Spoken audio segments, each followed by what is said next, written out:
Hello folks, the engine history crew is on shift. Hang around the test stand for a second and press your ear to this intake and firing cycle. This is not a high RPM wind-cutting sound band. This is the hard, squared-off exhaust beat of a one-piece cast iron block weighing tons, built in the last century. A compression and combustion pressure wave punches straight out of the exhaust stack and shakes the reinforced concrete floor of the machine shop. Today, the team has a national gas engine unit on the stand, rated at 40 horsepower.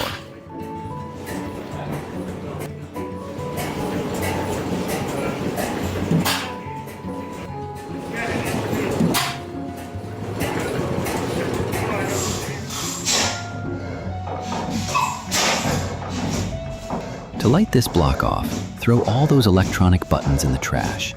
The mechanic has to lock down the combustion chamber pressure parameters with hands glued in heavy grease and time the cam and rocker cycle of the core mechanical system with absolute precision. Get ready for the choking stench of friction, exhaust smoke, and half-burnt lubricating oil in a load test teardown right now.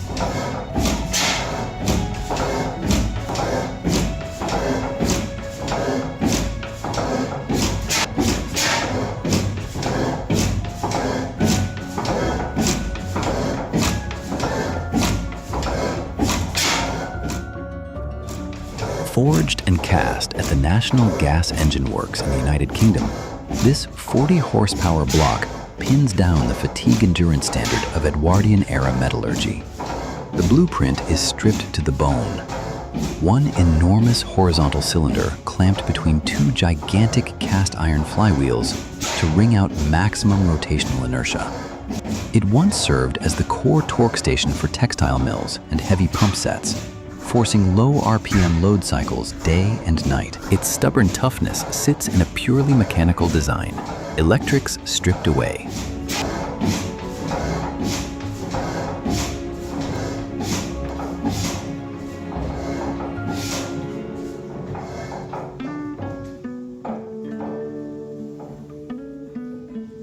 It runs only on rocker gear, cam pushes, and a closed-loop circulating oil film. If you like the smell of rusty iron and want to see teardown load numbers, hit subscribe to the Engine History and turn on notifications. Your subscriptions and support are the pressure line that keeps the crew fueled to hunt, crane, and haul these scrap cast iron lumps back into the shop and onto the test bench.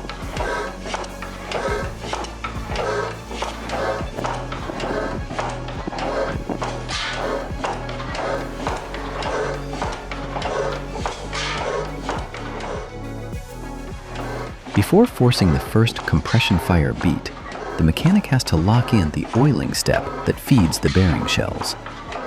Look at the small glass drip feed oil cups mounted along the main bearing supports.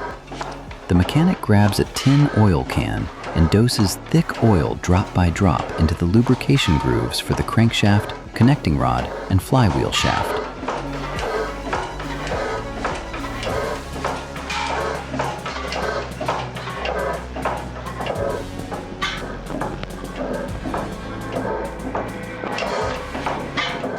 Mineral-based oil vapor mixes with rusted metal dust and creates that sharp, reeking workshop bite. High-temperature grease is packed into the mechanical linkages to fight wear. Every friction clearance is filled with a lubrication film, forcing tons of metal to slide smoothly, with zero squeal from scored bores or white journals.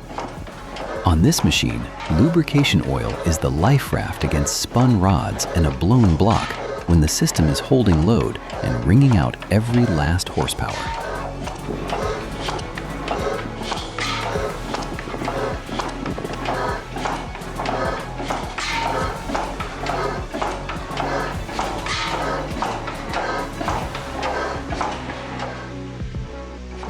The most nerve-tightening step is the priming start.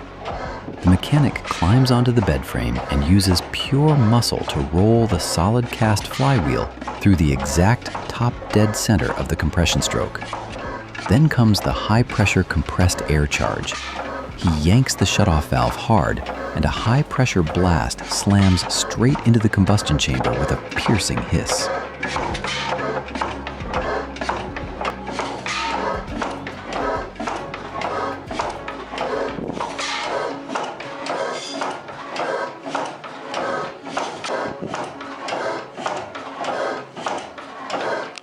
the entire cast iron block jumps. Expansion pressure kicks the piston back hard, dragging the flywheel from slow to violent in a few beats. The exhaust does not drift out as a faint blue haze. It spits a thick black plume of soot and oxygen-starved gas straight into your nose. Each hard-edged exhaust beat hammers the crankshaft and seals the fact that peak compression pressure has been reached. The block officially bites into RPM and takes load.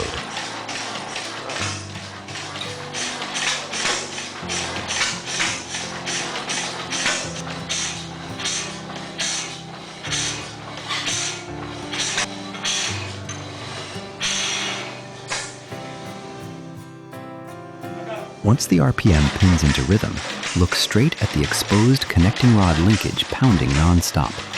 It drives forward and back without missing a hair of tolerance. Polished bronze bearing shells clamped on the crank pin against a gray cast iron body show razor-clean machining quality. The twin flywheels have now swallowed the rotation.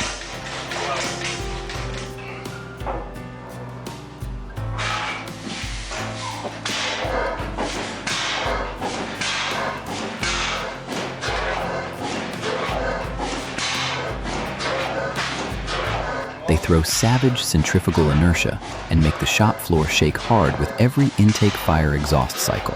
Stand in the exhaust stream, and any mechanic tastes the burnt bite of soot and the furnace heat blasting off the crankcase walls. That is real data. Heat from friction, metal expansion under load. Lubricating oil sprays out at the journals and flings across the casing, laying down a glossy grease film and throwing that face-sting mechanical smell that every engine history shop hand gets addicted to.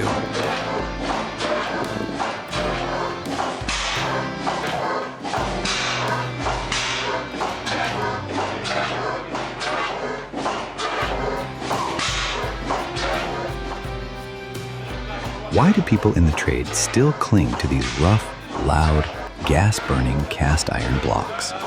Because they show real combat numbers.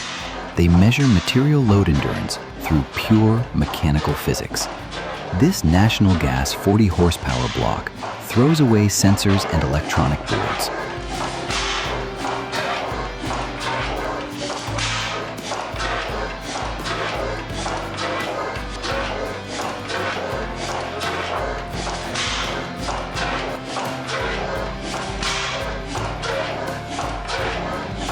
Its stubborn toughness is locked into wall-thick cast iron, forged steel rod grades, and bearing clearances set precisely under a mechanic's welding bay hands. Every streak of burnt oil on the shop floor, every patch of paint flaked off by vibration, is a logbook of mechanical wear. While modern electronics throw a fault code the moment they get damp, this cast steel monster has kept growling through more than a century of time. All it asks is that the mechanic feed it oil and hold the valve timing in rhythm.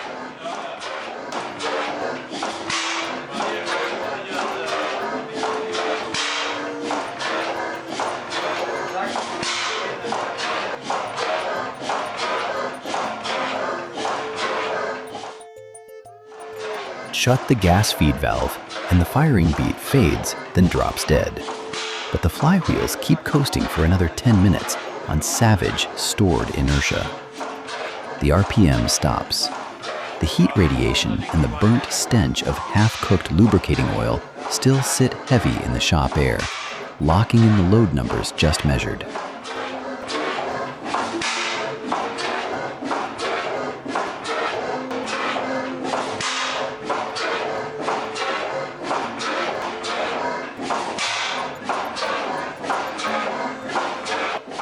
Thank you for staying close on this National Gas 40 horsepower load test teardown with the engine history. Through the screen, can you rate the flywheel vibration and that thick gas smoke stink?